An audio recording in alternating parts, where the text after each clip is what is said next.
Primeiro mês de governo e o Lula começou mal. Por enquanto, podemos fazer uma análise do que aconteceu nesse começo de governo. Primeira coisa, primeira manifestação do ponto de vista econômico foi o BNDES já fazer promessas de dar vantagens a países estrangeiros, mas pior que isso, inclusive a países devedores ou países quase que insolventes. O tal gasoduto da Argentina é um exemplo. Mas o BNDES é credor, e eles não pagaram, de Cuba e da Venezuela, só desses dois, no valor de 5 bi e 100 milhões. 5 bilhões e 100 milhões.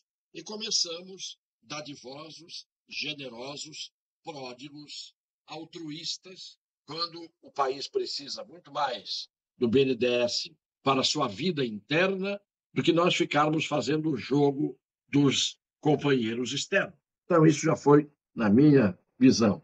E na visão de muita gente neutra, que procura ser justa, isto já é uma prova de que maus lençóis são a perspectiva que temos pela frente. Segunda atitude do presidente Luiz Inácio da Silva foi interferir na negociação do Uruguai com a China. O Uruguai está estabelecendo, o Uruguai com 3 milhões de habitantes, estabelecendo uma relação de livre comércio com a China. E o Brasil foi contra isso, está sendo contra, e o presidente do Uruguai disse, e disse muito bem, o seguinte: cuide o Brasil dos seus negócios, tente o Brasil fazer o mesmo. E se o Brasil fizer coisas boas, nós estaremos do lado dele. Então não tínhamos que nos meter com o Uruguai, que faz fronteira com o Brasil, no Rio Grande do Sul, e que sempre foi um país aliado.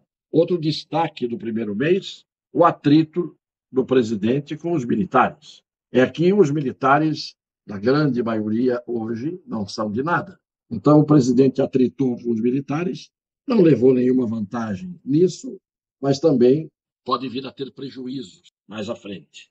Não satisfeito com isso, que não está segurando a língua, o presidente chamou o Michel Temer, que foi vice-presidente, escolhido por ele para ser o vice da Dilma, de golpista. E o próprio Miro Teixeira, que é notoriamente um político de esquerda, o Miro Teixeira já foi ministro, inclusive, e disse que não houve golpe nenhum, que foi tudo feito dentro da legalidade. Isso é, aliados, gente de esquerda, como tem falado coisas que não são faladas nem por bolsonaristas. De qualquer maneira, o presidente Luiz Inácio tem dado, ainda por cima, além do que ele fala, de coisas que não estão à altura de um estadista, de um chefe de Estado, porque ele já deveria ter descido no palanque, pelo menos a partir de 1º de janeiro, quando tomou posse, parece que ainda continua no palanque como uma pessoa obsessiva ou rancorosa, que podia estar hoje tranquila, essa pessoa, no cargo que está ocupando. Mas não, continua com um discurso de rancor e de ódio, exacerbando os ânimos, provocando reações e assim por diante. Que além das coisas erradas que ele anda fazendo, a ministra do Turismo teve uma acusação de ter ligações com o Jura, um miliciano importante do Rio de Janeiro, e que foi condenado, inclusive, pelos crimes praticados como miliciano. Além disso, ela alugou um escritório por 3 vezes o valor que o aluguel, o valor da locação, era estabelecido pelo mercado imobiliário, 3 vezes o valor.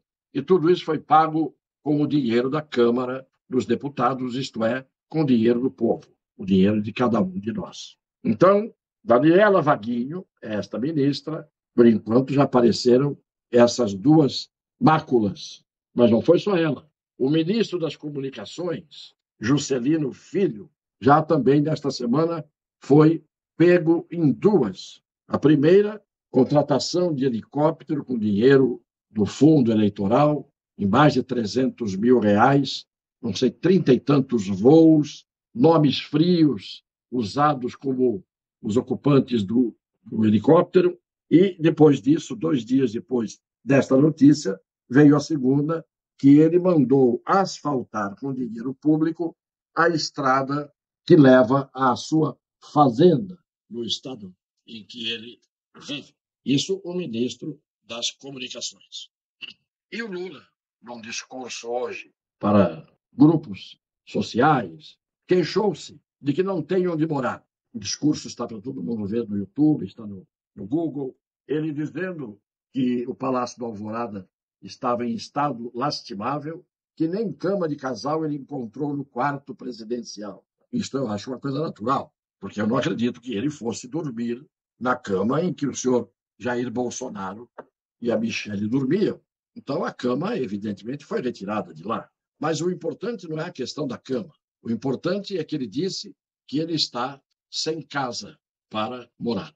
Mas está morando num hotel 5 estrelas e só neste mês foram mais de R$ 200 mil de despesas, ele morando no hotel 5 estrelas, esperando que acabe a reforma do Palácio do Alvorada. E aí ele fez compôs uma daquelas frases que eu considero de pessoas que perderam a noção. E hoje ele disse: eu sou um sem casa, um sem palácio.